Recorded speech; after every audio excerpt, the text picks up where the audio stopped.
اعوذ باللہ من الشیطان الرجیم بسم اللہ الرحمن الرحیم نحمدہ و نصلی علی رسولہ الکریم و آلہ الطاہرین اما بعد۔ ناظرین گرامی قدر،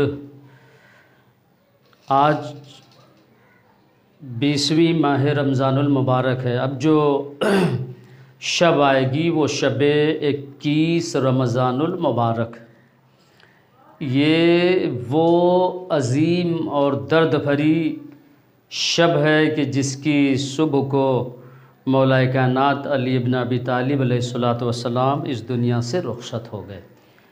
دیکھیے، یہ ماہ مبارک رمضان ایک عظیم ترین مہینہ ہے اور پورے سال میں 12 مہینوں سے یہ بالکل الگ اور منفرد مہینہ ہے۔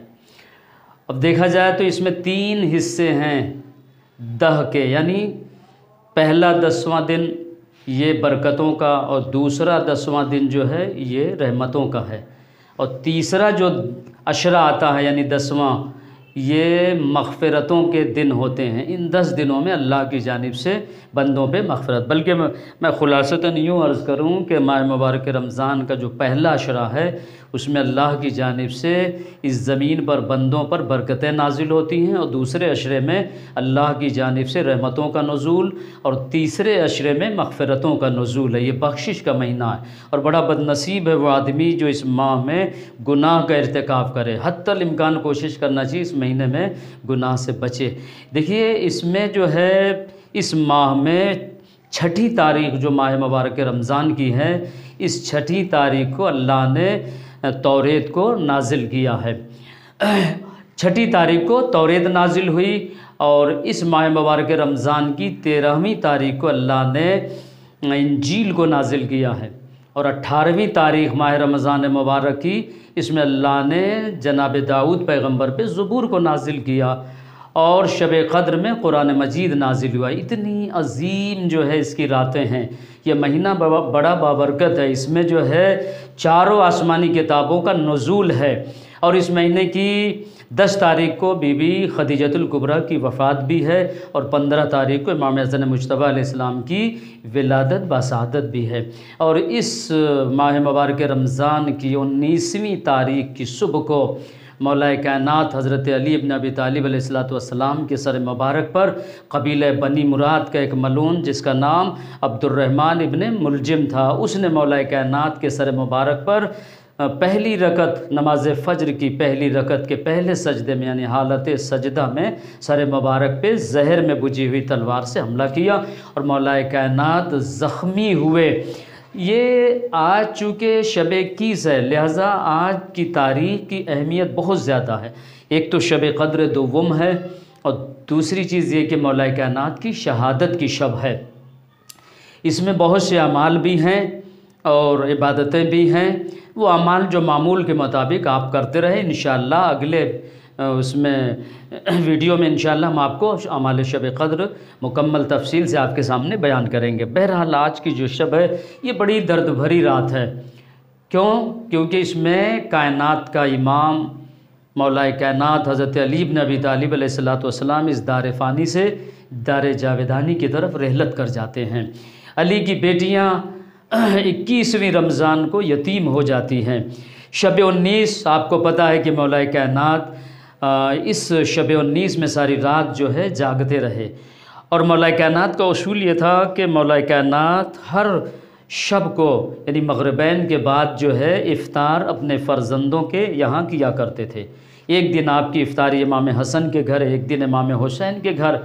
جب 19ویں شب آئی تو مولا کائنات کی افطاری بی بی ام کلثوم یعنی اپنی بیٹی کے گھر جو ہے مولا کائنات نے افطار کیا، اور بی بی ام کلثوم نے اپنے بابا کو اپنے ہی گھر رکنے کی خواہش کی، فرمائش کی۔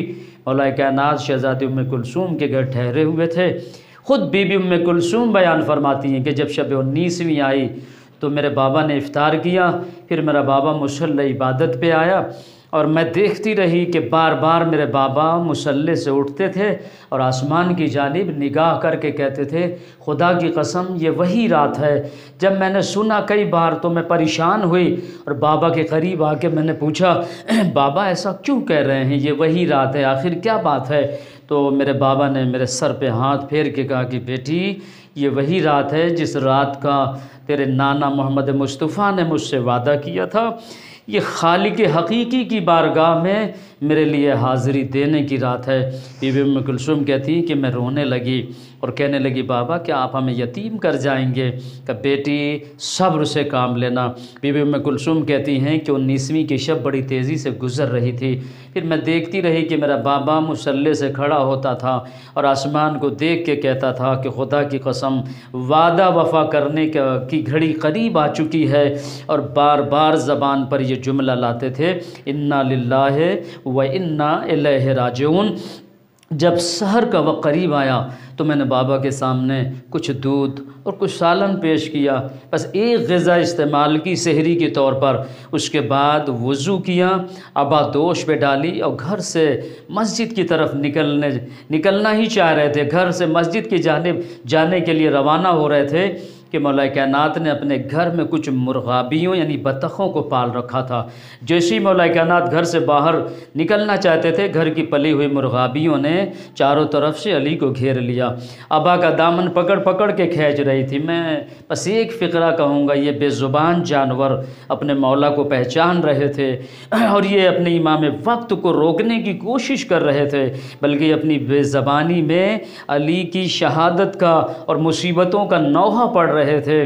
بس مولا کائنات گھر سے باہر نکلے، ابھی تھوڑی دور چلے تھے، دروازے کے قریب پہنچے کہ زنجیر در ابا میں الجھ گئی اور علی کی ابا زنجیر دروازے سے الجھ گئی۔ مولا کائنات اس الجھی ہوئی ابا کو چھڑاتے ہیں اور آہستہ آہستہ مسجد کوفہ کی جانب روانہ ہو جاتے ہیں۔ سوئے ہوئے منہ کے بل سوئے ہوئے قاتل کو جگایا، جگانے کے بعد مولا نے ایک فقرہ کہا کہ اٹھ میں جانتا ہوں تیرا ارادہ کیا ہے۔ علی کے اس عمل سے ایک سبق ملتا ہے کہ علی نے اس قاتل کو بھی نماز کے لیے بیدار کیا، جس پہ نماز جس کے لیے فائدہ مند نہیں تھی، لیکن علی بتانا یہ چاہتے تھے کہ عبادت الہی کی منزل یہ ہے کہ زندگی میں اصول علی نے بتا دیا کہ دین کا اصول کیا ہے۔ اصول یہ ہے کہ تبلیغ صرف اپنوں کے لیے نہیں ہوتی ہے، قاتل کیوں نہ ہو اسے بھی جو ہے اسلامی پیغامات پہنچانا ضروری ہوا کرتا ہے۔ بہرحال مولا کائنات نے خود اذان دی، اذان دے کے بھی علی نے ایک اور پیغام دیا امت کو کہ کچھ لوگوں کے ذہن میں یہ بات بھی پائی جاتی کہ اذان کو وہ حقارت کی نگاہ سے دیکھتے ہیں، وہ سوچتے ہیں کہ اذان دینا، مؤذنی کرنا یہ حقیر کام ہے۔ امام وقت سے سبق سیکھے کہ وہ جو کائنات اولین و آخرین کا امام ہے، وہ خود گلدستِ اذان پہ آ کے اذان دے کر فخر کرتا ہے۔ سوچیے اذان دینا علی کی سنت و سیرت ہے۔ اس کے بعد نمازیوں نے صفوں کو درست کیا اور ابن ملجم مرادی ملون جس نے جو ہے زہرآلود تلوار چھپا رکھی تھی، ابھی مولا کائنات نے نماز شروع کی، پہلی رکعت کا پہلا سجدہ تھا، علی سجدے میں گئے، ابن ملجم مرادی ملون نے بھرپور قوت سے سر مولا متقیان پر حملہ کیا، علی کا سر شگافتہ ہو گیا اور مسجد کوفہ علی کے سر کے لہو سے رنگین ہو گئی اور فضا میں جبریل کی ندا بلند ہوئی، تہدمت واللہ ارکان الہدا، خدا کی قسم ہدایت کے ارکان منہدم کر دیے گئے اور ریسمان ہدایت یعنی ہدایت کی رسی ٹوٹ چکی ہے۔ یہ ندا پوری کائنات میں گونجی، لوگ کوفے کے گھروں سے باہر روتے پیٹتے نکلے، مسجد کوفہ کی جانب ماتم کرتے ہوئے گئے، دیکھا کہ امام وقت زخمی حسن و حسین دوڑے ہوئے مسجد کوفہ میں پہنچے اور اپنے بابا کو ایک چٹائی پہ لٹایا اور گھر کی جانب لے کر چلے۔ مولا کائنات نے دیکھا کہ پیچھے پیچھے چاہنے والوں کا ہجوم ہے، ابھی دروازے حرم سرا کا قریب آنا ہی چاہتا تھا کہ مولا کائنات نے امام حسن سے کہا میرے لال حسن ان چاہنے والوں سے کہہ دو اپنے اپنے گھروں کو لوٹ جائیں۔ امام حسن نے پوچھا کہ بابا ایسا کیوں انہیں بھیج رہے ہیں، یہ تو آپ کے چاہنے والے ہیں۔ کہا بیٹا تمہیں نہیں پتہ ہے، میں نہیں چاہتا کہ یہ میرے ساتھ ساتھ میرے گھر تک چلے اور میری بیٹیوں کے رونے کی آوازیں ان نامحرموں کے کانوں میں پہنچے۔ بس ایک فقرہ کہوں گا، مولا کائنات زینب و کلثوم کے پردے کا اتنا خیال، ذرا کوفے کے بازار میں آ کے دیکھیے، آپ کی وہی بیٹیاں جن کے پردے کا اتنا خیال آپ کر رہے ہیں، زینب و کلثوم کوفے میں بے ردا لائی گئی ہیں۔ اے عزیزو، بس مولا کائنات مختصراً آپ کو علی کی اس آخری لمحات کی طرف جو یاد دہانی کراتا چلوں کہ زہر میں بجھی ہوئی تلوار تھی اور مولا کائنات زیادہ دن نہیں زندہ رہ سکے۔ دیکھیے، یہ جو تلوار کا حملہ تھا یہ مغز تک، یعنی دماغ میں جو بھیجا ہوتا وہاں تک وہ تلوار کا زخم پہنچ چکا تھا، جبکہ یہ انسان کی فطرت ہے کہ دماغ جب کٹ جاتا ہے یعنی بھیجا تو پھر انسان کے ہوش و حواس جو ہے قائم نہیں ہوتے، پھر انسان جو بہکی بہکی باتیں کرتا ہے۔ ایسے عالم میں مولا کائنات لوگوں سے کہہ رہے ہیں سلونی سلونی قبل ان تفقدونی، جو پوچھنا ہو پوچھ لو مجھ سے۔